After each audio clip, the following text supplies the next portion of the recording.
Good afternoon. My name is Craig Stedman. I'm the District Attorney in Lancaster County. I've been a DA since 2008.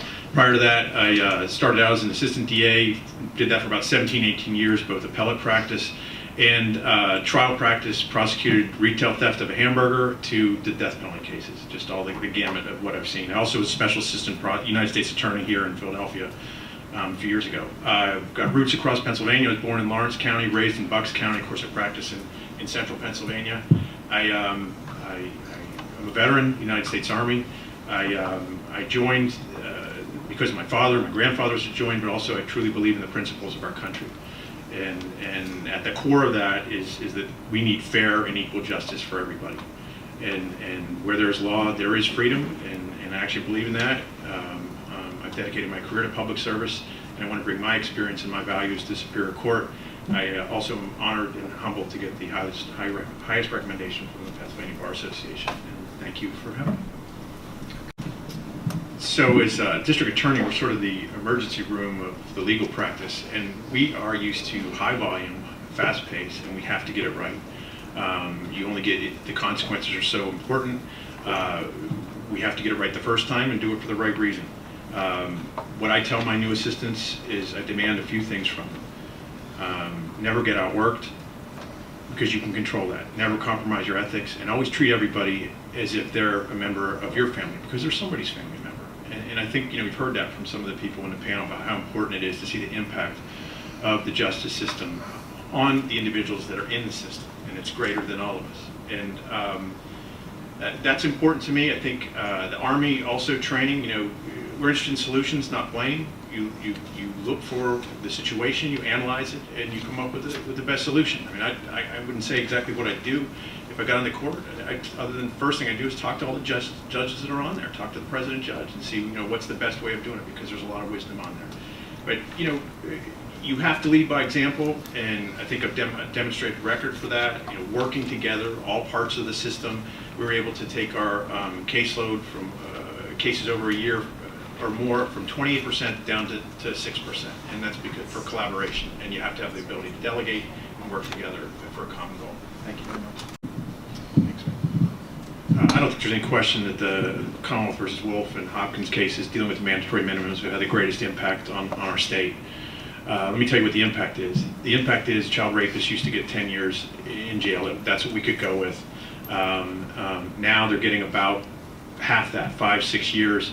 So they're going to get out earlier than they otherwise would, which means more than likely some child that we don't know down the future is going to get abused as a result of that. Nobody intended that. That's the real world impact of that decision. What it also does to me as a prosecutor is we have to have those difficult conversations with those victims. We used to be able to maybe negotiate a little bit from a stronger position. Now the incentive for the defendants to negotiate those cases is gone. So children are put through trial, and they're re-victimized a second time because they have to do that. And that's the way the process is, and we follow it, we respect it, but that's the impact. That's the in the trenches impact of that decision. Birchfeld was mentioned, the DUI, we've had to get rid of a lot of DUI cases, negotiate them. That was a U.S. Supreme Court case, but it's obviously trickled down to us. I think the big decision really coming up that I see, and I know that's not part of the question, but I'm going last, so I have to come up with something new, is BATS, and that's the juveniles, lifers without parole, and involving due process, what rights do they get, and it's such a huge impact. There's so much at stake for those individuals, and it's also so much at stake for the family members of the victims that thought there was a final judgment, and now we have to have those difficult conversations. So that's the biggest one I see coming up. Thank you. So I started out sort of 50-50 appellate law and trial law for a number of years. So I got experience both. Honestly, my appellate practice made me a much better trial lawyer, made me much better prepared to present the homicide cases and those important cases in front of our juries. But being a judge is about making decisions. And some days I kind of, as DA, feel like nobody has to make more decisions in any single day than I do, constantly coming across me, whether to charge, if to charge, with what to charge, should we appeal, should we not appeal, if we're appealing, what should we focus on? Everybody comes to me for the answers, and I wish I had a panel on some days to help me out, but it's me, and I've done it under public scrutiny. I'm responsible for, let's talk about your name, I'm responsible for what comes out of my office for every assistant, for everything they do, and I take that very, very seriously. I think it's important as well to understand, and people have mentioned it too, but the impact, of people in the justice system. It's not just appellate experience, trial experience. I think it's all great. You have to be a good lawyer. That you have to be to understand it, because particularly from the prosecution aspect, we need to make sure the conviction stands. We're not doing the victim's family any favors by getting a conviction and just knowing that it's going to get overturned. You have to follow the law, but you have to also appreciate the effect on people, and you need experiences in life beyond just appellate court, beyond just trial court experience to really make a good appellate judge or judge in any fashion as well. And my philosophy is pretty simple: follow the facts, follow the law, do the right thing for the right reason. Got the stop sign, time to perfect. Well, obviously it's a great concern. There's advantages and disadvantages to the different viewpoints.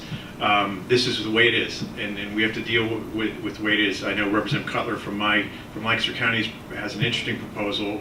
We want to try to sort of mix some of the balances of things, but we're running, and we have to collect money, and it's uncomfortable for me to do. I think probably most of the people to do that. You can't do it directly. You have to follow the canons, but that's the easy part of the answer. Is you have the canons to go fall back on. You have the rules to fall back on, and ultimately, really what it comes down to is, do you have the inner moral compass to follow it? And I've been in situations for many years, really for my career, where people have made a phone call or made it to an ADA or to myself and said, hey, I know this person, can you do them a favor or something like that? And I have a proven record of just treating everybody equally. And if there is any suggestion or thing that I should have conflicted it out, it's easy for me to do. I conflict out the Attorney Generals, and I do that on a routine basis when there's an actual conflict or there's the reasonable appearance of it. So this is a really complicated question, but I think there's a short answer to it, and we have guidelines to follow, and we can always lift them up, and I think that provides a great foundation.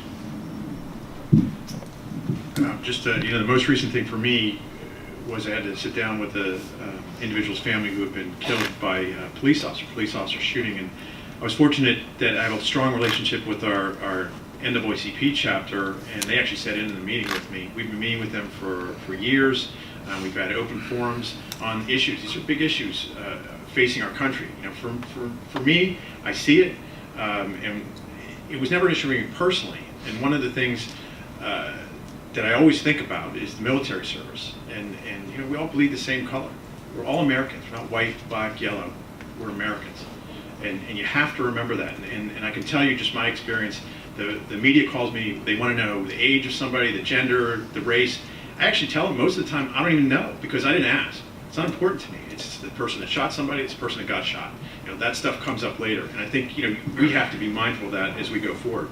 For me, to talk about opportunity, talk about diversity, it starts with education. It starts with, of course, your family, but then education. That's why I'm a proud member of Fight Crime, Invest in Kids, which is really put the resources in early on. Invest in those kids, preschool, give them the solid education that'll give them the foundation, will give them the opportunity to succeed in life. And it's worth every bit of it. I've also created the first ever, and for my county, outreach coordinator, not a lawyer, not a detective, simply somebody who came in and her whole job is simply work with schools, work with organizations, and try to get out there and get a message to prevent crime. And the best statistic in crime we're ever going to have is the one that didn't take place because we reached somebody early on. So, thank you. Don't count this as one of my two reasons, but as DA of Lancaster County, nobody else here has had to deal with the Amish Mafia.